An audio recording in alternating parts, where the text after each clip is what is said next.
Good morning, good afternoon, and good evening. Welcome to the Secret Resume podcast, hosted by me, Melody Moore. In this podcast, we explore the people, places, and experiences that have shaped my guests, those which have influenced who they are as people and where they are in their work life today. You can listen in as we have a rich exploration of often unexamined and undiscussed, but very important aspects of their lives, or as I like to call it, their secret resume. So I'm very excited today to introduce my guest, Joanne Lockwood. Joanne, your story I know is going to be fabulous for people to hear. So please, can you just, before we dive into everything about you, can you just tell us a little bit about who you are and what you do? Hi, Melody. Absolutely wonderful to be here. So who am I? Joanne Lockwood. My pronouns are she and her. I have this very deep voice, as you can tell, for Joanne. So just to put that in context, I'm transgender. I'm in my very late 50s. I'm so late in my 50s, I can almost see being 60 in a couple of months' time. I'm an inclusion and belonging specialist, or the inclusive culture expert, as some people may refer to me. So I work with organisations throughout the UK, Europe, and further afield, promoting positive people experiences in organisations to create cultures where people can thrive. Been married for 37 years next month, and two fantastic children in their 30s. So yeah, life's good at the moment. Fabulous. And you were telling me you'd just been to the gym this morning and you're off to the cinema after we speak. So sounds like you're getting a very good balance between work and life as well. Yes, we'll talk about this in my journey, but a little bit in a minute. But I think it's important not to have a work-life balance, but to have a life, work balance, where you're not living to work. You're working for sufficiency to keep allowing you to live the life you want to live.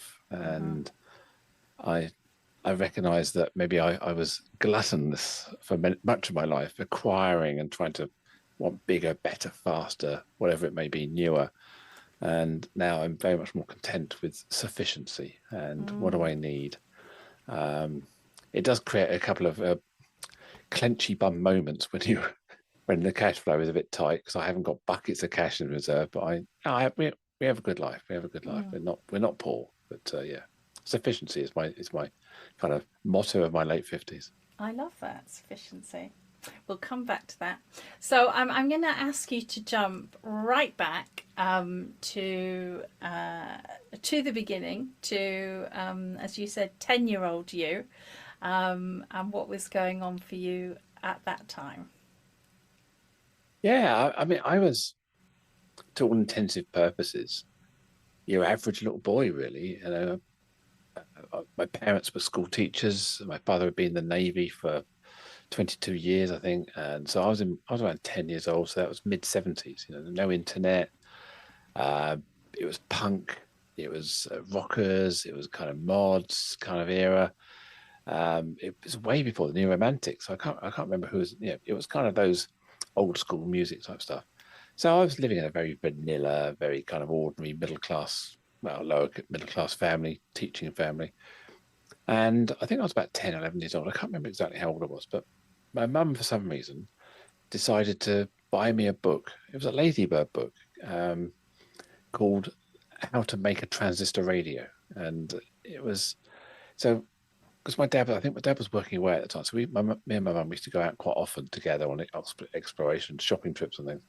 So she took me to this local electronic component shop. I guess it was Radio Spares, RS or something like that, Maplin's or whatever the equivalent is today. And so we bought all these little components, and what you do is you get this block of wood and some brass screws, and you wind the resistors around the screws, screw them down, then you put your transistors in, screw them down, and you wind the copper coil around this graphite rod and poke that in there. And yeah, you plug it all together and you put your headphones in your ear and nothing works. You know, it's absolutely nothing. So that was the crystal set we started with, and then we progressed and we built one with batteries in it. And so somehow electronics became my kind of hobby. And that's how I kind of started it with this book when I was 10 or 11. And when I got to leaving school, 5 or 6 years later, somehow, electronics became my career choice. I left school at 16. With hindsight, I messed up my O levels a bit. In those days, I did some GCEs and some what's the other one? What's the old school CSEs? That's what it was. CSEs. Yeah. So I did. I was the last year to do those. Yeah, and I underperformed. I got 2 Bs and 3 Cs. Maths and physics as Bs, and I got chemistry. No, I didn't get chemistry. I blew that. Biology, woodwork, and geography Cs. I failed English language. I failed economics, and I failed French. And these weren't just little failures. These were kind of E's and F's and ungraded sort of stuff. So I had a very polarized brain. I was either all in or all out. And yeah, I was good at the technical stuff. And for some reason, I joined the Royal Air Force to become a radio communications technician as an apprentice back in the 80s, early 80s. Went to RAF Swinderby for my basic training. Where's then that? But RAF Cosford. Swinderby is Lincolnshire, Newark, somewhere around there, somewhere. And RAF Cosford was just outside of Wolverhampton, just off the M54. I remember when they were building the M54 motorway off of I think it was the M6, we used to run up and down it as aircraft technicians with telegraph poles on our shoulders, running up and down it, using it as our kind of fitness lane. And so the motorway became our kind of field of torture in those days. Still is when you get stuck in traffic. It is. And when we were going to Wales the other week, Shrewsbury we were going, and we drove down the M54, and I thought, God, I remember running around. This is the bit we used to run down with our telegraph poles and doing our star jumps and stuff on the motorway before it opened. But yeah, so there I was, 16 years old, joined the Royal Air Force to become this technician. And again, a bit like school, I was either all in or all out in this sort of thing. And I think what it was is I just didn't really get it. I could follow. I could read a map. I could follow the instructions. I could screw transistors to a block of wood with a brass screw. But when it came to really understanding it, it just went straight over my head. I could learn it rote. I could look at something and learn every single component, what it did. But if you told me to design it or to think about why, I could repeat why, but I couldn't think about the why, how it worked. And for one thing, the reason that me and the RAF, we party company. How did you find the structure and doing as you were told? I had no problem with the forces mentality, the discipline. I was not a rebel against authority like that. I was just a kind of I think today you'd probably say I had some kind of neurodiversity. All in, all out. I mean, I would never say I am neurodiverse, but I certainly didn't. I don't like doing things I don't like doing, if you like. I'm very, very, very polarized on that. But yeah, we parted company. We were incompatible. I did some naughty things. Nothing terrible, just not compatible. And ended up leaving after about 3.5 years. Now I'm really curious as to what naughty things you did. Well, naughty things. I was... my cigarettes were a bit too Amsterdam flavour, if that makes sense.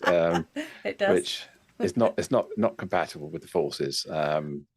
And way before I was ever exploring my gender identity or sexuality or anything like that, it was way before I was in that sort of thinking terms. But yeah, it was. I'm not proud of it, but it was one of those things that a few parties went out, and someone saw us and reported us, and next thing we know, we're up in front of the station commander, marched in without our hats on, saluting and getting sentenced to 21 days detention Colchester was the military detention centre in those days. I think it maybe still is in Essex. And I spent 21 days in there. I got sentenced to 28, but 21 days with good behaviour and things. And there I was, got back on leaf sweeping duty for a couple of weeks until they sorted me out. And then they hoofed me out and said, by bye, we don't want you anymore. And there I was, back at home with my mum and dad, who weren't impressed, obviously. They thought they'd got rid of me forever, and there I was bouncing back after 3 years. But I bounced back a bit more independent, a bit more of a rebel, less willing to be compliant with their discipline. And I ended up moving out quite quickly after that, and living in a bedsit in Portsmouth. Actually, I seem to remember paying £12 a week for a bedsit. It was a very big room. It was a bed. It had the water heater for the whole building was in my bedroom, so I never had to heat it. In fact, if anything, it was too hot sometimes. And I lived there for about 3 or 4 years. Met my wife Marie through a friend, probably around 1985. So I left the RAF in tail end of 84. Got a job working for Plessis, who are a defence contractor. And actually, the reason I got the job there was because I had the RAF background. They thought I was an asset, and then they realised that I was actually trained on some of the equipment that they were producing. So yeah, they saw me as an asset in their post design laboratory because I knew electronics. I knew the radio. The PTR 175 it was, and there was PTR 1751. Yeah, check me out. I can still remember that. That's very impressive. And yeah, I know. But yeah, the same happened. I just didn't get it again. I was kind of like, I was just going through the motions. I blagged my way into it. Then I found myself getting more interested in the test equipment. So it was, where were we? We were 1985, 86. The IBM PC had just come out. Plessis were using something called a DEC, Digital Equipment Company Corporation, a VAX VMS system for their CAD and their engineering computers that used to run chip simulations. And they used to produce chips and microelectronics. And they used to run simulations on this computer. And I got quite friendly with the computer manager. And he said, "Oh, do you want to come and work for me?" So I jumped out of electronics into computing in the mid-80s. And my brain suddenly found something it got and understood and was really good at it and really passionate about it. And I was, being 20 at that time, hungry for knowledge. I flew. Everybody else around me was in their 30s. They're kind of like, what's going on here? They're all electronics engineers. So it didn't take much before IT became my thing. It turned from a bit of a hobby What was into the a career. difference, do you think, between IT and electronics that one you just suddenly, found that really worked for you? Why do you think that was? I don't know. A lot of it started, my parents bought me a Dragon 32 computer, or I say me and my siblings, my brothers. We had to share it in those days. We used to plug it into the telly, and we'd end up with books of basic code, and we'd type it all in, or I guess somehow I was able to figure it out.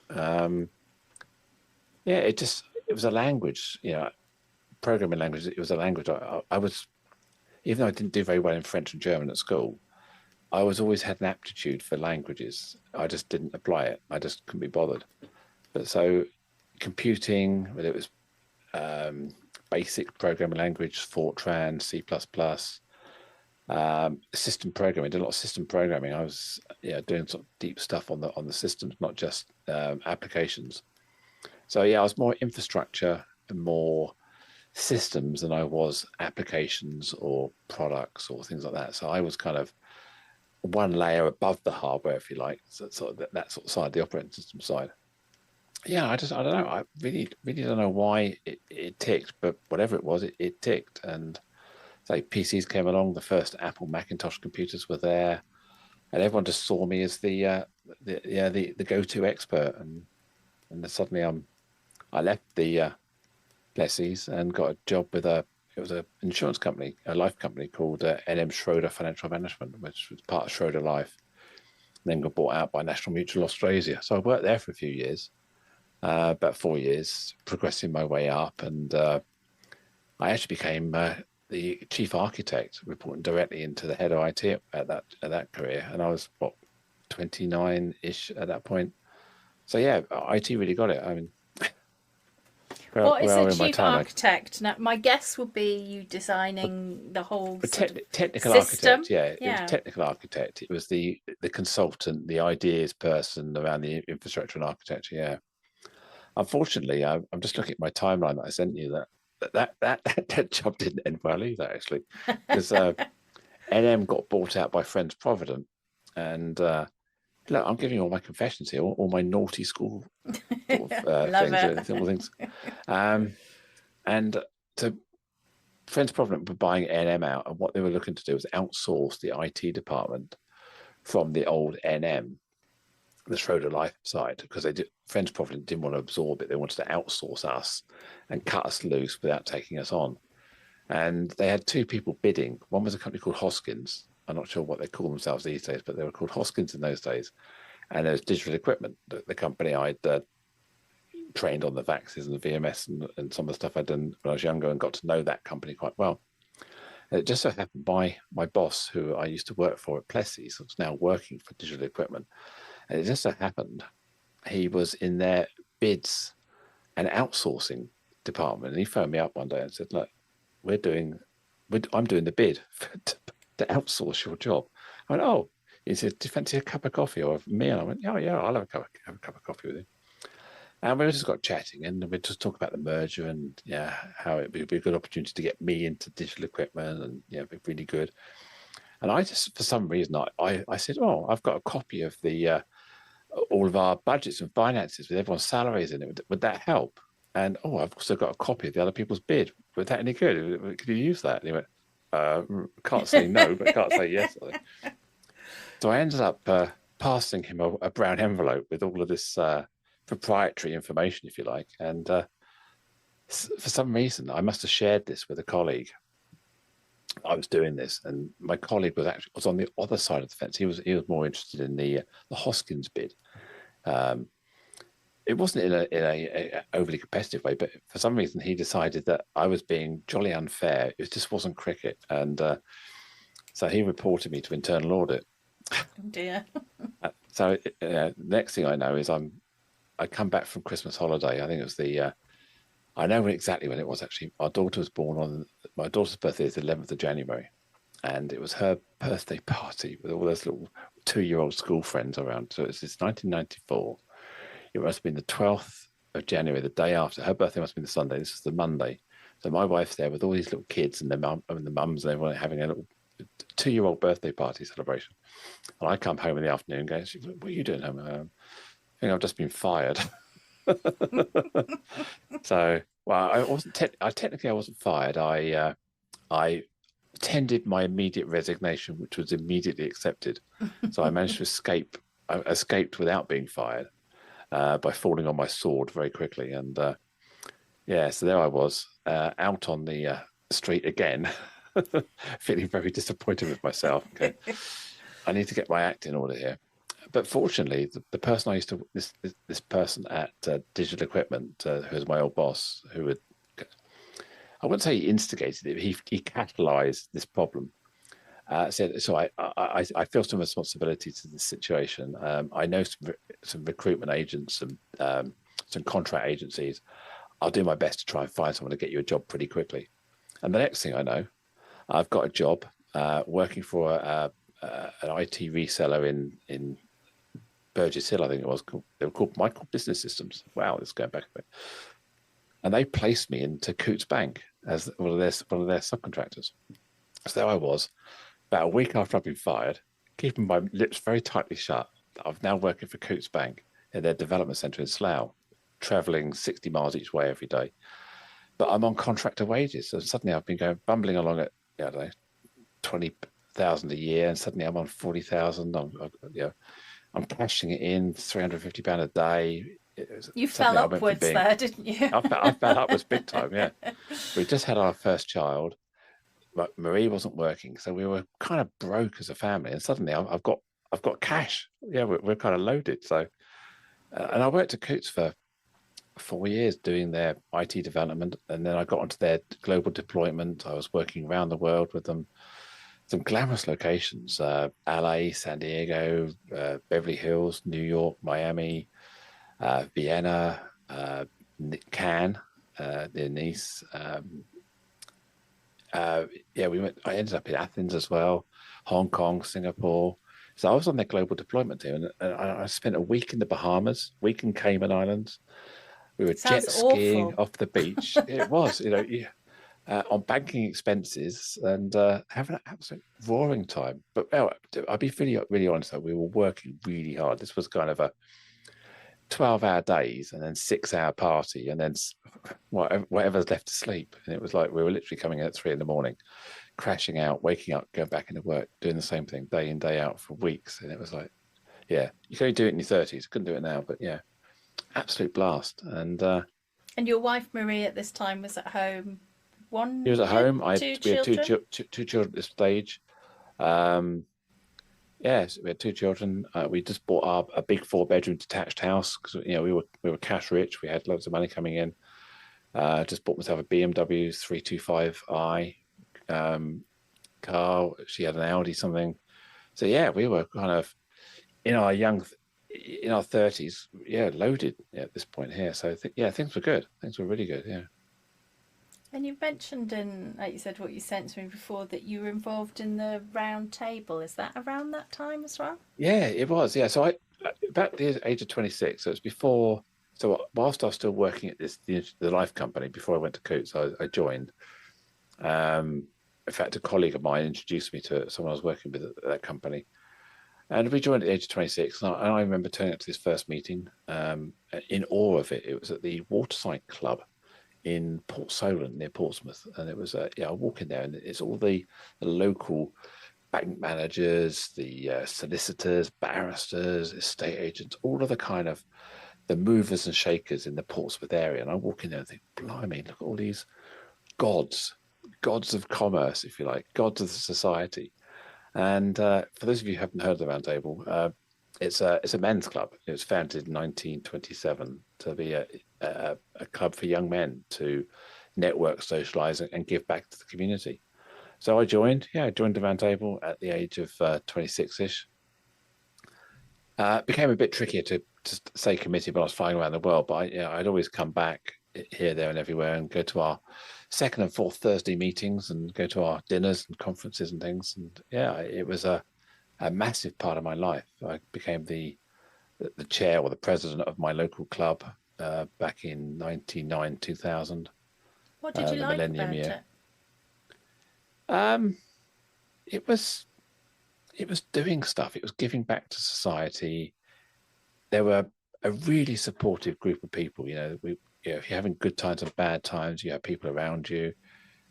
It was, and also business networking. I got some business through it as an IT person, but also when I had this industrial espionage encounter when I was at the life company, one of my friends in Round Table is a solicitor, and I was able to phone him up in tears and say, look, this is what's going on. This is what's happened. Sort of prostrate myself down the phone to him, and he was the one that said to me, just resign, just go for it. Write my letter, say you'll leave now, and often that works. You'll just get out without a black mark on your book. So, but yeah, the person we bought and sold a few houses over the years. A solicitor was always a Round Tabler. I've got my best friends, architects, people like this. So yeah, it just became. It gave me that set, well, us as a family actually, because it wasn't just me, my wife, our children, all were involved with the families of other people. But it kind of made you feel connected and empowered, knowing that you've got a solicitor, knowing you've got this, you've got that, so suddenly these people who you would maybe be scared or apprehensive or have no relationship with were suddenly your friends. And so you knew you were going into battle if you had to, knowing you had a whole defensive army around you. You felt I felt incredibly sort of empowered to do things and that's what led me to start a business actually. I left Coates. So yeah, it was just before the year 2000. I remember getting a memo from the head of IT, Kevin something, his name was Kevin something. He wrote everyone his letter saying, your bonus is on the line. If we have any year 2000 Y2K issues, then your bonus is on the line, blah, blah, blah. And I just read it and thought, I don't need that shit. I don't need someone talking to me and writing me this letter. I'd spent so many years as a contractor. I was permanent at this point. I thought, I don't want to be an employee and be treated like your pawn, like your thing. So I just, and about that time, a good friend of mine, a chap called Ian Cox, who was my accountant when I was a contractor, said to me, and they used to call me Manners in those days. And the reason I got that nickname was because I didn't have any manners. So they called me Manners for some reason. He said, look, I want to, my accountancy practice is growing, and I want someone to come and help with my IT. But I also think we can get together and build an IT company in Portsmouth. And I went, oh, okay. So there I am. I'm chucking my global head of system development, or global head of system support, I think it was, in Coots. I'm chucking that career out the window and jumping myself back onto the street and saying, right, okay, here I am, nothing again. Actually, no business, no nothing apart from him as my client one. And another roundtable friend I had who ran a printing company booked me to go and install a new server and get him up and running. So I had probably, that was probably £2,500 worth of business. And I had my accountant was guaranteeing me like £300 or £400 a month. So there I was, May 1998. There I was, 2 gigs. And my accountant said, I've got people I can introduce you to. We'll get something. Just trust me. We'll make it happen. And it kind of did. We had some good times. We drank a lot. We went to the Chinese restaurant a lot, and I did a lot of business. And that culminated in somehow, luckily, I got involved with a cable TV company on the Isle of Wight. They were called White Cable, I think at the time. I'm not sure what they're called now. And I installed a lot of their head end, which is where they put all the equipment, all of their equipment in for their network, their infrastructure, their cable modems, the internet connection over your cable. I was interfacing between the people who produce the walled gardens, the EPGs, the electronic program guides. So the bit you interact with on your Sky TV, the bit that moves up and down, and you've got all your channels and you've got your bonus content. I was interfacing with all these people, putting all this together. I was winging it big time. I really was winging it big time. But, so were they. They were quite happy that this IT person who understood IP, Internet Protocol, TCP IP, I kind of got all that stuff, and PCs and servers and Linux and some workstations, all this. I kind of got it all. And we've just put all this stuff together, and we're just, I don't know, I was probably did a couple 100,000, maybe 200,000 or 300,000 over the course of a few months. And then that project came to an end. And things got a bit tight for a while. And then one of the people who was on this White Cable phoned me up and said, do you want to fancy doing it again in Scotland? Me and a few friends, we've got some seed funding. We're going to put a cable TV company up in Scotland. I went, okay, you want me to come and do all the IT stuff again? I went, yeah, it's the same thing. We've got the same billing platform, same people are producing the wall garden, same people doing the content, same people doing the cable modem. So you mean the old crew are back? He said, yeah, basically, we just need to come to Scotland for a year or so, and we'll just make it happen. So yeah, that was even more of a feeding frenzy. I turned over 3.8 million. Wow. In 8 months. We were supplying all of their PCs, all of their high-end servers, all their switches, all their data, everything. If it wasn't bolted down, we supplied it and shipped it in and set it up. And I had a team of 6 people up there working all hours, but obviously partying hard in the evenings. But we were putting this stuff in. And I remember we had this deal with HP, Hewlett-Packard, where we were putting these leading high-end corporate enterprise switches in for their Ethernet backbone. And I remember we went on a training course in Grenoble in France, paid by HP, because we were such an influential customer at the time. These things like 150 grand each, these switches, the size of a big suitcase. You put them in this rack. And I remember we were buying 5 or 6 of these. And the guy that worked for me at the time, who did my purchasing, just phoned up our HP account manager and said, is there anything you can do on the price? And they went, oh, go on, we'll give you another 40% off. And 40% was like 100K extra discount at 100K. Obviously, we didn't pass that on to the customer. we just absorbed that. We just took that raw profit for him saying, "Is that the best you can do?" And we became HP's best customer in a quarter for selling the warranty packs. When you buy a PC, you can buy a warranty upgrade on it. We became HP's record selling company, selling these care packs on HP equipment in one quarter. We were, I don't know how many, maybe they didn't sell that many. We must have sold a couple of hundred. But yeah, we were just printing money at that stage. It was, but back in the yuppie days. The good old days. So what I hear, there's some really interesting themes, I think, so far. There's kind of an undercurrent of rebellion quietly going on there in terms of some of the things that you've done. There's also some quite hard partying by the sounds of things. Yeah, there was. And this may be sort of slightly boom and bust, sort of more up and down income-wise as well. That doesn't continue though, does it? So you had some more tricky times maybe as you went into your 40s? Yeah, so the that IT company was doing the cable TV stuff in Scotland. The cable TV company went bust. They 9/11, someone flew some airplanes into a building in America, and that destabilized the whole US economy, or their investments. So a lot of the investment this cable TV company had were US based, and they basically pulled out. That meant that they effectively into administration. Well, they did go into administration, and I had about 100 and something K in debt they owed me. I was offering credit to about 100 and something K. And the worst about it was I'd already bought the equipment. I'd already paid all the staff that I had on contract there. So it wasn't like this was profit. I mean, okay, I'd taken out the profit before, so I'd spent it obviously. But now I was sat with 100K plus VAT that just kind of, and they just went, sorry, no can do. We can give you a penny in the pound if you're lucky, maybe in a year's time. So I went back home, went back to the IT company, which I still had running in the background. It's 20 or 30 odd staff running that. But when you suddenly take away the 60, 70, 100,000 pound a month income that's coming in from the cable TV company, the underlying business wasn't viable really. I was financing the growth of the other business and realized we didn't shut it down quick enough, and that business went bust. I tried starting up another business, another IT company, and it was never quite the same. That bumbled along for a couple of years, and I ended up closing that down and merging, actually, as it happened, with the person I used to work for at Plessey's, the person who got me into IT in the first place.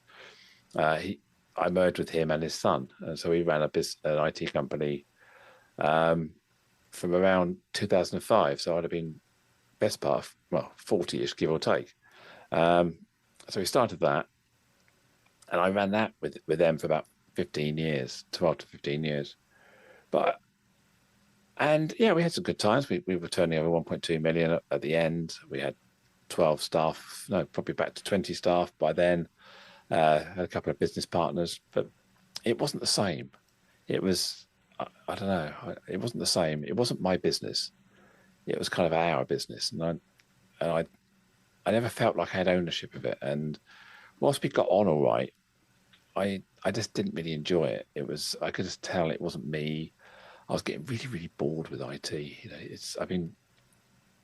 I love the projects. I love the winging it. I love the just jumping in and seeing what happens. But this was becoming, my PC doesn't work. My backups failed. My servers crashed, and I'll be sitting in computer rooms at 2:00 in the morning trying to reload tapes and systems. And I thought, I don't need this. I don't need this anymore. I've had enough of it. It was just becoming a young person's job. And I just thought, I want to be strategic. I want to be out there. I want to be going in and doing stuff. And I did some work with Inmarsat once, the satellite company.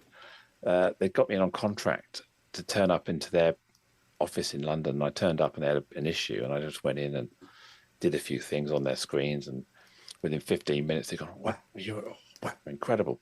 I remember charging them £1,000 a day, and it was actually 15 minutes work. And it was kind of, I thought, I can do this. I want to get back to that seat of the pants stuff again. It's much more fun. Anyway, so yeah, I got to the end of my 40s, and I thought, and all my life, and I mean all my life that I can remember, is I've always had this nag in the back of my head about my gender identity. 6, 7 years old, I remember being a Cub Scout, cute little Cub Scout with a green pulley on, little flat cap, and my badges on my arm, like you do. I remember going to church parade because we used to go once a month, first Sunday of the month, church parade. And I remember sitting in the aisle, and in front of me were the guides, and in front of the guides were the brownies. And I just always felt that I was in the wrong lane, I was in the wrong queue, I was in the wrong aisle. I should have been at the front there, and that feeling, that disconnect with my sense of self was always in my head, through my teens, through my when I was in the RAF, when I first got married, and of course when you're busy, when you're doing stuff, your mind is engaged in that. But I always found that when I went to neutral or took the pressure off, my brain would always go back to it, and it was. And I think what happened when I got to my 40s, where the children had left home, we were becoming empty nesters. We lived in this big 4-bedroom house, nice cars, big garden, but we were living different lives. My wife and I were in different rooms. I was in my office, she was in the kitchen. We were in the lounge for brief times.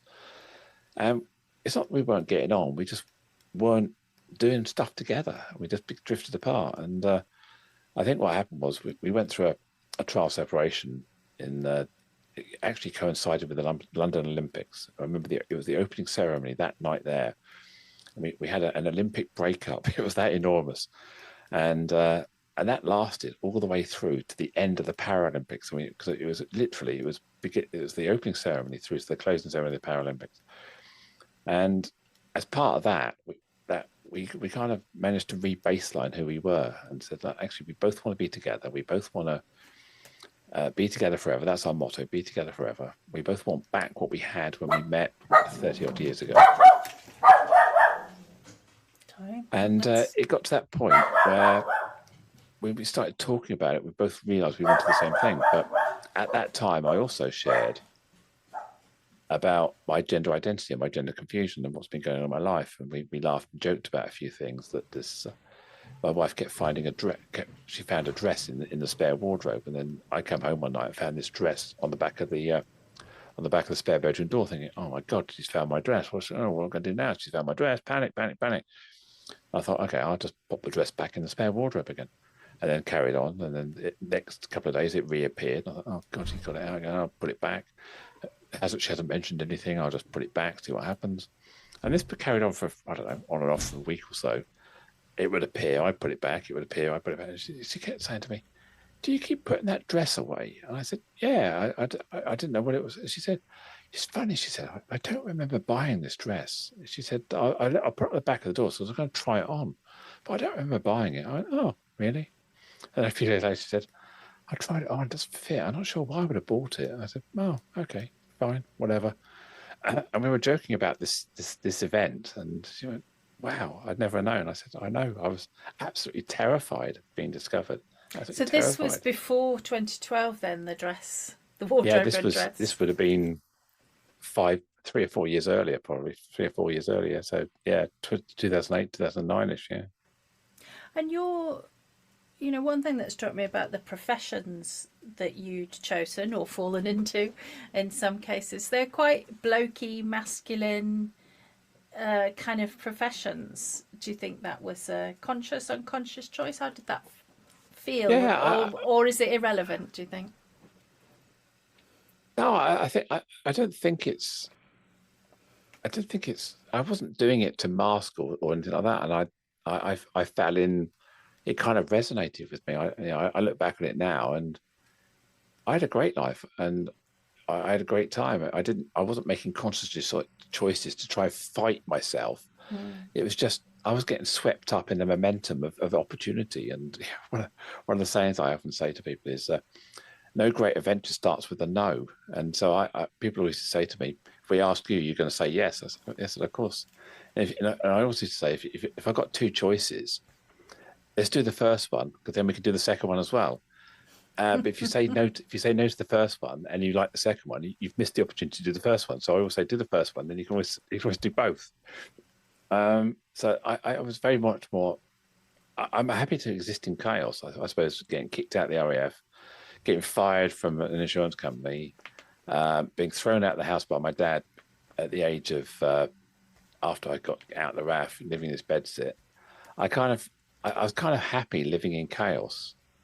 I'm also fairly resilient, adaptable, and able to sort of, I don't know, build relationships with people, be likable if you like. So not an arse or a dick or anything like that. So it means that I quite easily get in with people. So no, but there was no conscious decision to macho myself up or anything. It was just opportunity moments.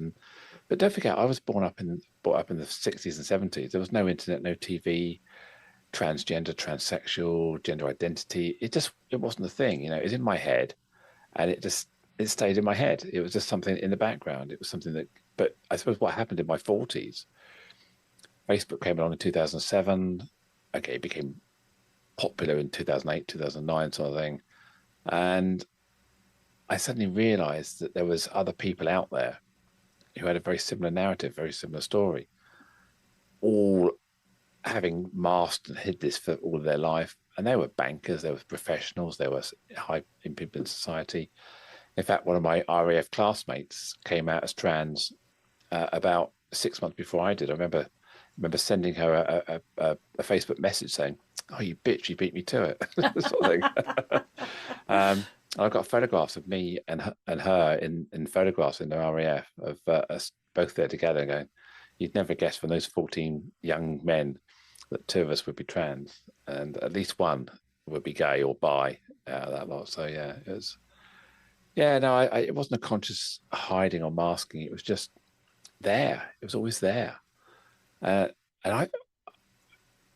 Inside Out 2, the film's just come out, isn't it? And I remember when I saw Inside Out, the first one, and sort of the metaphor or the analogy I use is that I was being driven by the little red angry man character all my life. It was driving me in the same way that in Inside Out, the red man, angry man drives the young child for a while. And then what happened was when I started to open myself up to this, guess what happened? Joy took over. And suddenly I've got feminine energy, I've got joy in my life. And I've almost got the angry man strapped and sellotaped and gaffer taped to a chair. And joy is now driving my head. And it was I can't explain it. All I know now is that instead of having two voices, a conversation in my head, an argument, a confusion, double thinking things, I've now got silence. I've now got clarity. I've now got one voice, one purpose, one thing. And I've just got so much more clarity than I ever used to have. And I can't explain it. I can't explain whether it was a complete change of career. So selling my IT company in 2017 to my business partners, chucking all that in, starting this new career as inclusion, belonging, trans awareness is what I do now. I went bust properly. I didn't end up doing an IVA in 2018. We got a bit carried away with tax planning in the business, and HMRC wanted, I don't know, £300,000 or £400,000 off of us as a business because we'd been doing everything that Alistair Darling, the then Chancellor, made retrospectively illegal. We were doing all this, you hear about Rangers Football Club and Jimmy Carr and all these people doing all these dodgy tax planning deals. And yep, that was us. We were doing that as well. So yeah, HMRC wanted 300,000, I think, off the company. They wanted some of that from me personally. Then, due to incompetence on my part, I can't blame anybody else. When I sold the shares in the business, it wasn't done tax efficiently. So instead of expecting I think a 10 grand capital gains tax, they wanted to tax me something like £70,000. So I had this share of this APN, advance payment notice from the HMRC for the business. My share was 100,000, 70 grand for this tax bill for the share sale. Plus, I've been fast and loose, cars, credit, all this kind of stuff like you do. You end up with this bankroll and this massive, great big bit of debt you carry around all your life as an adult these days. So I had all this going on. So eventually I did an IVA in 2018 for £250,000, actually, in the end, it turned out. So when it was IVA, freeing myself, I know, I don't involuntary, know what so in Uh, I don't know. What's it stand for? Involuntary arrangement. And I can't remember the I stands for. It's something about voluntary arrangement. Basically, you do a deal with your creditors to avoid going bankrupt. So you make them an offer. You make them an offer. So I was offering them in the same way that the cable TV company made me an offer of a penny in the pound. I made my creditors an offer of something like 8p in the pound or 10p in the pound for the 250,000 I owed in total across HMRC and all the other creditors, all my loans and cars and stuff. So yeah, I woke up on I think it was about the 18th of July or something like that. I was £250,000 better off because yeah. So whether it was the freedom, and that wasn't easy because we ended up having to sell our flat. We had a beautiful flat apartment, if you like, on the waterfront at Port Solent, the marina, beautiful views. So we had to sell that. So I had to put 50 grand into the deal to buy my way out of the IVA. And we had to move into rented. We're still in rented now. So yeah, we haven't gone back to where we are. So yeah. And was that pre or post you transitioning? So it's almost like simultaneously. So when time? I sold the business in 2017, I often say that the 1st of March 2017 was the date I kind of transitioned because I left my old career and my old self on that dotted line, if you like. I sold it as the old fella and stepped off as me.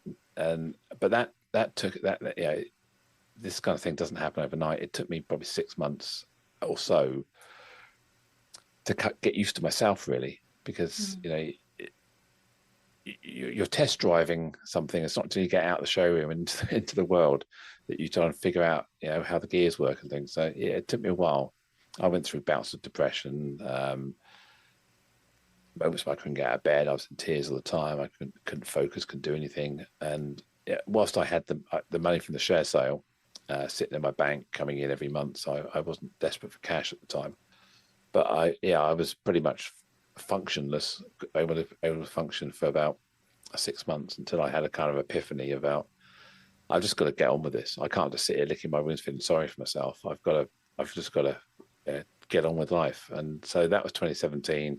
So I remember I was at a training course actually in January 2018 is when I found out about the tax issue. That was again a pretty traumatic time, having to sell our dream home with my wife, and just that kind of self-imposed stigma and shame, really, and feeling a failure. That was kind of, I got burnt a few times, but this was kind of wrecking everybody's perception. So yeah, that was a tricky time. And in parallel with this, we were also doing a Channel 4 documentary, which is, if we didn't have enough going on. So in 2016, this is before I told my work colleagues, before I told our children. Obviously, my wife knew at this point. We both decided to take part in a Channel 4 documentary about which followed our gender transition and that of seven or eight other couples or other people. And that was a 3-year project in total. So from 2016 to 2019. So they were coming out, filming us, filming me, filming my wife, interviewing us around, they stick a camera in your face, say, how are you feeling? How's life? What's going on? What are you doing? They'd follow us to the supermarket. They'd follow us to the theatre. They follow us going buying stuff and going in for away days and having dinner with our friends. The camera crew would show up. But it did annoy a few of our friends occasionally. So Joe's here with the camera crew again. It sort of kind of annoyed them a bit because they're never truly a fly on the wall. They do disrupt things. They did cause a bit of a problem. But I always look back at it as a good thing because they became our marriage guidance through that period. You've got this independent person with a camera on their shoulder. Emma, her name was, and she became a real deep personal friend and someone I could talk to and confide in because she knew our story. She'd been there almost at the beginning of this phase. She was there before I sold the business. She was there when I was selling the business, when I had a mental health breakdowns, when I was seeing the doctor and being referred to the gender identity clinic. So she was there, the camera in my face, asking me the questions, but also she was listening. And so, and the same was with my wife. She was listening to my wife, asking my wife the questions. So it became very cathartic to have that person in our lives who was there more than just a counsellor. She was our friend, and she was but independent. She was completely independent of us, but able to be our good friend. And yeah, she really helped. But yeah, and it was a hectic time. Yeah, quite a lot of anxiety and pressure being filmed, speaking from the heart. You know, I've told a lot of stuff today, but in those days, the difference is speaking from the scar, speaking from the wound. I was speaking from the wound. It was open. It was raw. There was blood pouring out in those days. I hadn't really got my, in quotes, shit together at that point. I was still trying to figure stuff out. It's much easier now. I look back. It's history. I'm healed. Life is good again. So yeah, it was a tricky time, and being past national president of Round Table. I didn't tell you that bit. I became national president in 2008, 2009 of a man's club. Black tie dinners, traveling the country, traveling over the world actually, standing up in front of drunk men in black tie, drinking port and wine and doing stupid stuff. And then they looked at me a bit funny. So you're saying as a national president of Round Table, you're now saying you're a woman. I went, yeah. I was just going to ask you that crazy, about what. Obviously, it's a men's club, so then you're not able to be a member, presumably. Well, I'd already left due to the age rule because it's a club for young men, so the age cap is 45. There is an ex Round Table club called 41 Club or X Table. But strangely enough, their rules say the only requirement in their rules is you must have been in Round Table. So technically, it doesn't say you had to be a man. It just says you had to be in Round Table. So I was in Round Table as a man. I was now in 41 Club, and I still am actually as a woman, which kind of like, yeah, it rubs a few people out the wrong way, I'm sure. But most people kind of just look at me, shrug their shoulders, and go, "I don't get it," and I just smile back and say, "I don't get it either. So don't worry about it. We're fine. We're cool." And they kind of, yeah, it's kind of okay. And yeah, I went to their conference this year, actually. They invited me to talk to their national conference and AGM in Bournemouth. And I gave a talk about basic EDI and how they could think about EDI in terms of their membership and developing their club. And I also did a presentation to Ladies Circle, which is the sister club of Round Table, and presented to their AGM around basically a Trans 101, talking about gender identity, because they as a club had been targeted by two sides. One side saying you should be more inclusive of trans people, and another side saying you must never be more inclusive of trans people. They end up caught in the middle between these two factions. And I ended up just giving a very pragmatic 101, not an instruction on what they should do, should or shouldn't do, just this is who I am. This is what makes me happy. This is what makes me sad. And if you want to find out more, let's talk. And it was kind of that approach is how I normally take it. Is you have the choice how you want to make me feel. If you want to make me feel unhappy, that's your choice. I can't stop you. But if we can work on a way where everyone feels happy, that's the objective here.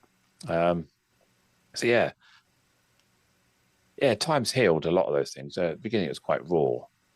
Because also I had a camera crew, remember, at that time. So I was going to these round table events for the camera crew, which that caused probably more problems than my gender transition, to be honest, having a camera in their faces when they paid to be at a dinner. But yeah, it's been an entertaining nearly 10 years. Yeah. Nearly 10 years, yeah. I noticed you said our transition when you were talking about, rather than your transition, you were talking about you and your wife, that transitional period. Yeah, well, it's quite a selfish thing, and the definition of selfish, you do it for your own for your own reasons, for you. But it did dawn on me very early on that I was trying to do a selfish thing in the least selfish way possible. I also recognised that in order to have respect of the family, I had to be worthy of respect. In order to be loved, I had to be lovable. In order, to all these things, most of this started with me.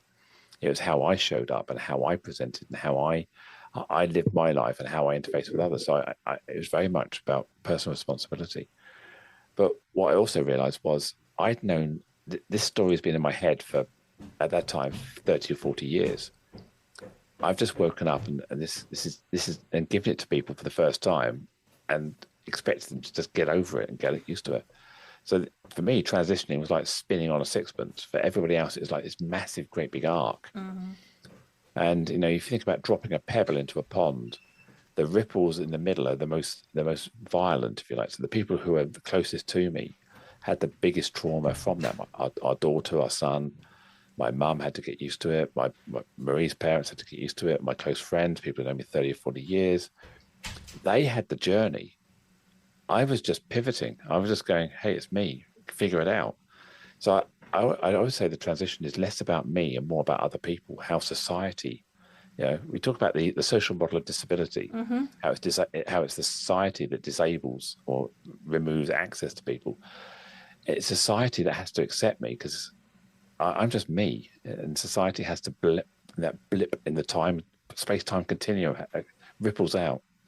Everybody else is going to. So yeah, it most definitely was our transition. Marie had to get used to me. She had to come out as someone who was a woman married to a man who's now a woman married to a woman. People would question her sexuality. How does she describe me? Am I her wife, her partner, her husband? So all of those things, that change of language that I enforced, well, I didn't enforce it on her.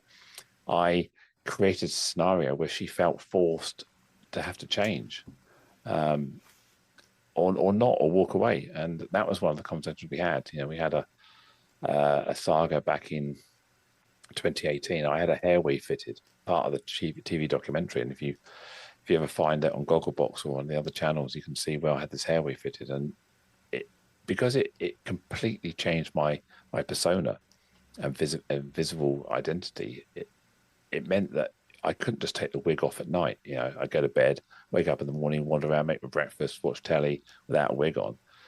Now I was Joe 100% of the time. I was there was no way people could gatekeep me and tell me how I had to show up. It was like it's stuck on. It doesn't come off. And that, so we call that period of Hairgate. That was our kind of Hairgate, and we almost broke up. I say we almost broke up. I never thought we would, but we were going through some really tricky times, lots of conversations, and I probably owe it to the fact that we'd been through this in 2012 with our Olympic breakup. That we kind of knew how to shout and argue, but we also knew how to hug and cry and look into each other's souls. And we were able to keep connected with our shared objective was be together forever. And all we had to try and do was try and figure out which bits were tricky, which bits weren't tricky, which bits were doable, which bits weren't, and how I had to adjust my pace and speed.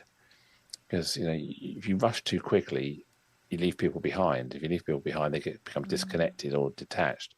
And so it's very much a case of trying to 2 steps forward, 1 back, 2 steps forward, 1 back, and salami slicing, taking very small slices to move forward, and recognizing sometimes that we had to pause and take time. And I think that helped people get used to it. And again, I focused on the be likable, be lovable, be worthy of respect, and people will respect me. They will love me. They will want to spend time with me. But if I'm a dick, then they would treat me like a dick, sort of thing. So that was kind of how I kind of framed it. That it was I had the power to show up in a way that people would like me and love me, and that's why I took personal responsibility for that. So I had to share my burden, my in on the maintaining the relationships, and it was again another challenging time in our lives, but we got through it. We've done the IVA. We're in the middle of that. We're doing the Channel 4 documentary in the middle of that. We're changing my career, going through depression, coming out, telling everybody else.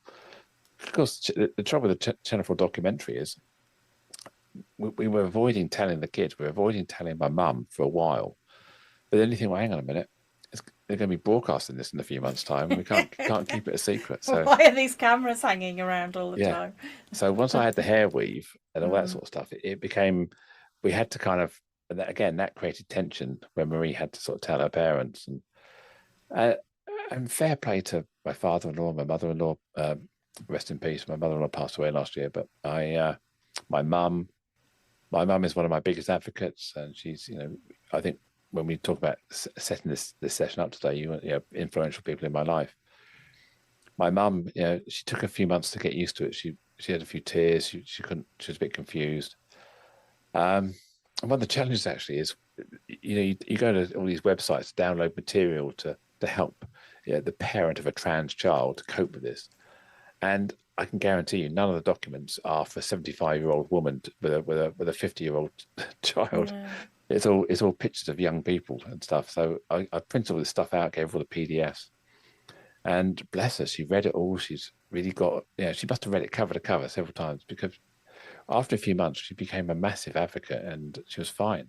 Still, you know, you can still tell behind the eyes she was a bit confused, but superficially she was absolutely fine. And I remember she was in hospital about 18 months ago. She had a bit of an anxiety stress attack. She was in hospital for a few days, and I was going to visit her, and I was thinking, when I go into the ward, what am I going to say if someone comes up to me and says, "Who are you?"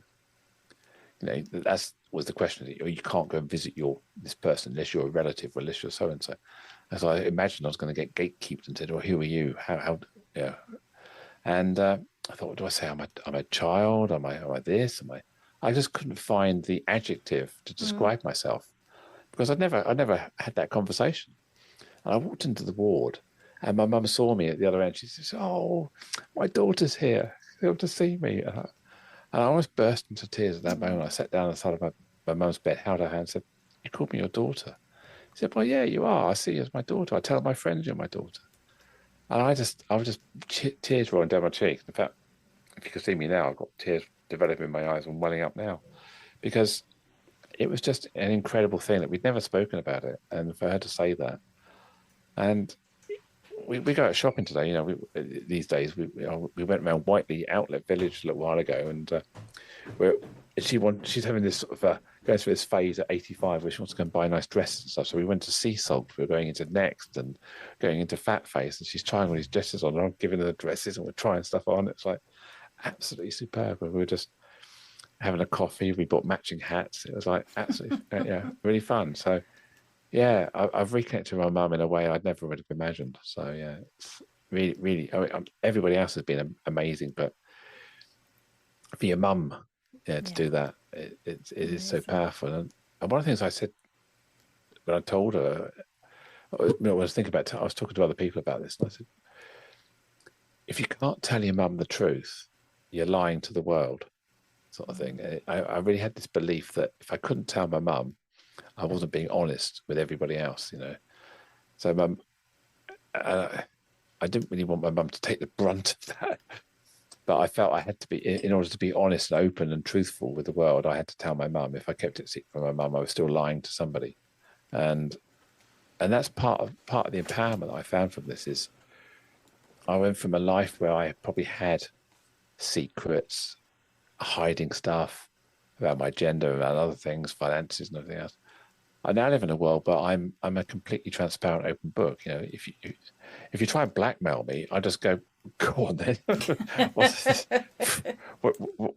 is there you could blackmail me about? I mean, there is nothing, and it's like for the first time. So maybe, you know, I talked about all this one person in my head, one story, one voice, one everything. I don't have anything in my head I'm ashamed of. I don't have anything in my head that I have to hide. I have in my head that I can't talk about. And I feel much more empowered to speak my truth, but also be accountable for that truth. You know, I don't speak truth without the accountability, knowing how it impacts somebody else. Tell me about what's next for you. What's going forward? As you said, you are at the end of your 50s. Yeah. Birthday in January? January, yeah. 16 January, yeah. Yeah, I don't have a game plan. I tried to have a game plan, then COVID came along, and I realized that game plans are kind of overrated. You know, I always say to people who try to sell me business coaching, I said I'd be your worst coachee ever, because I don't have a business plan. I don't have this, but I say that I know what I'm trying to achieve. I've got big long-term goals. I do procrastinate. I do mess around, but I, I like shiny things, and I like to zip if and lift there. I like stage speaking. I like going to big conferences, standing on stage. I like traveling a bit, not too much, a bit. I love the human connection. I love standing in front of an audience, either as a workshop or 100 people in a room. I love it when they come up to me afterwards and give me a hug and say, "Oh wow, Joe, that was really inspiring." So that's what feeds my beast, if you like. That the change in others, how I can move people with my words, my voice, and inspire people or give them a different perspective.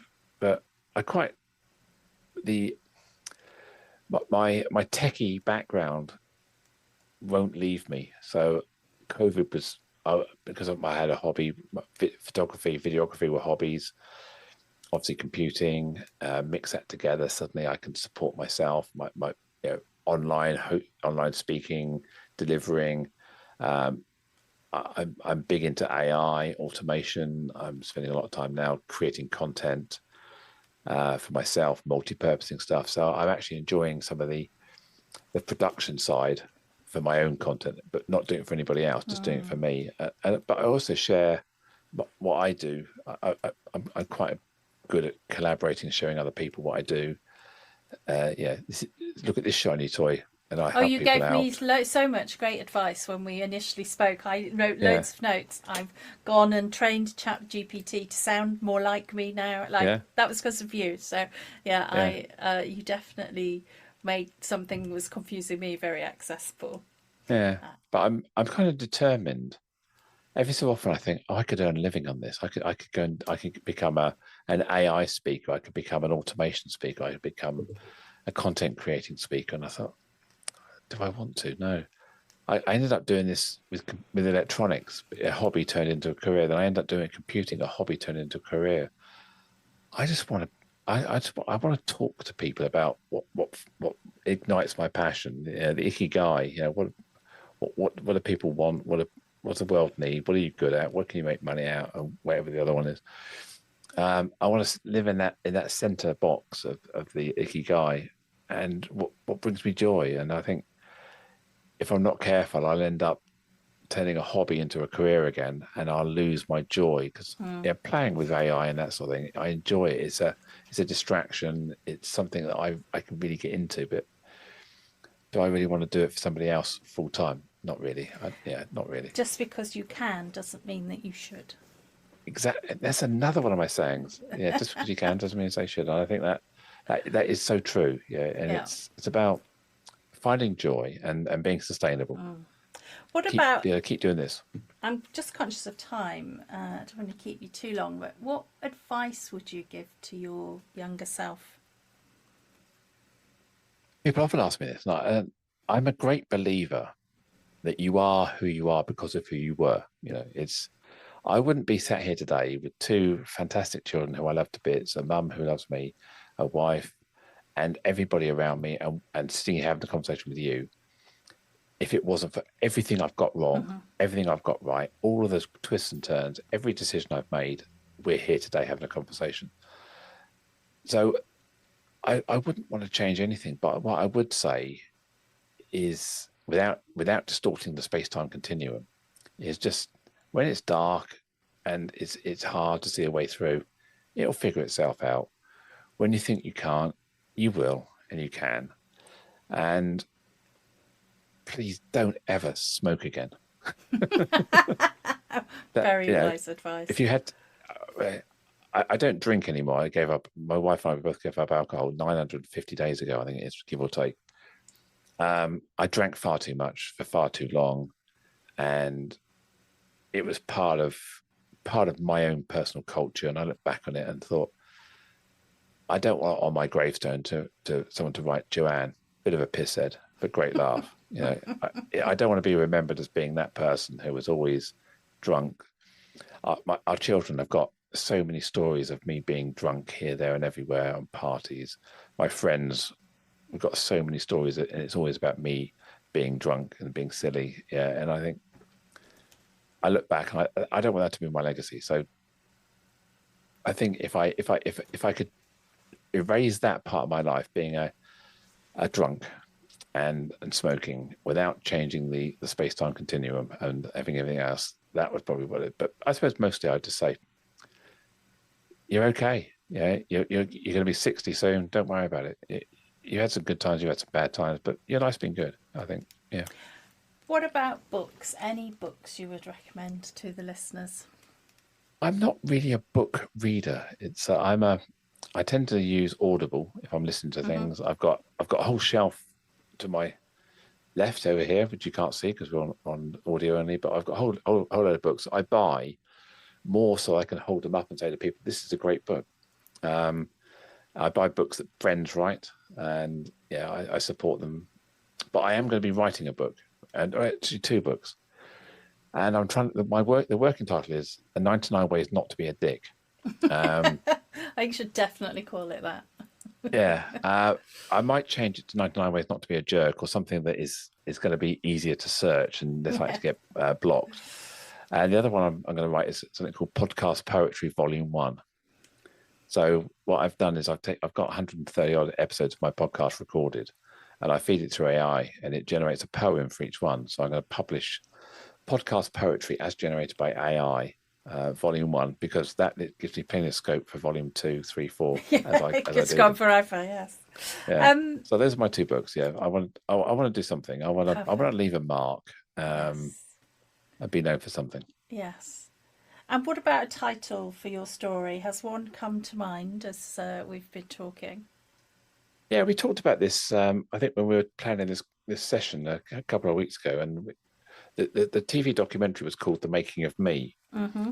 which I don't know. It's kind of opportune. It's still the case that the story of my life, and I think we're all making ourselves until the microwave goes ting and we're done, and they put us in the ground. So yeah, I think the making of me is still relevant Yeah. to my story, because my wife was a co-contributor to the making of me, so it is like the making of us. So yeah, I'm happy with that as a working title until something better comes along. And you told me that you have a theme tune for your life. Yeah, in my younger days, I was kind of a reluctant heavy metalist. So my friends, my close friends, they were big into some of the real heavy stuff. We used to end up going to concerts and saw the Stranglers a few times, saw Deep Purple, The Clash, who else? Yeah, Status Quo, AC/DC, those sort of bands in the 70s and 80s. But I was always reluctant. I was always probably more contemporary. I got into the new romantic stuff, but I didn't have the strength of character to stand up and say, this is what I enjoy. And I was probably too overly influenced by the rockers. Mm-hmm. Uh, when I gender transitioned about 10 years ago, I kind of adopted Taylor Swift 22 as my kind of anthem at the time, because it really, even now when if it comes on, I sing along to it, and that's how I felt that second puberty, that second opportunity to live that life carefree again. But then I realized that I was married, 2 children, responsibilities, and I couldn't be 22 again. And I realized that I didn't want to be 22 again. I'd been through that phase, and I had to grow up. And I then remodeled myself on the Sainsbury's shopper.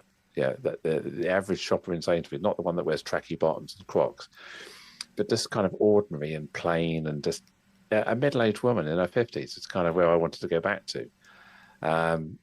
Find my own comfort, because I was trying to chase this idealized version of femininity, stereotype of femininity, and realized that everybody I knew was running the other way. Every woman I knew was running away from this. And so I thought, hang on a minute, why am I chasing this?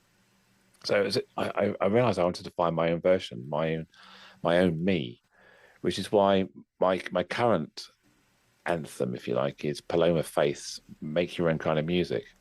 And again, Yes. that really sings to me that I'm here making my own kind of music, and love me or hate me, it's my tune, and I'm going to sing it.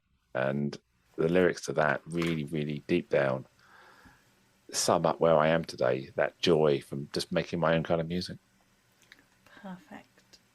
Joe, thank you so much for This has been so fascinating. I've written even more notes than last time that we spoke, but thank you so much for your time today. I've really, really enjoyed talking to you.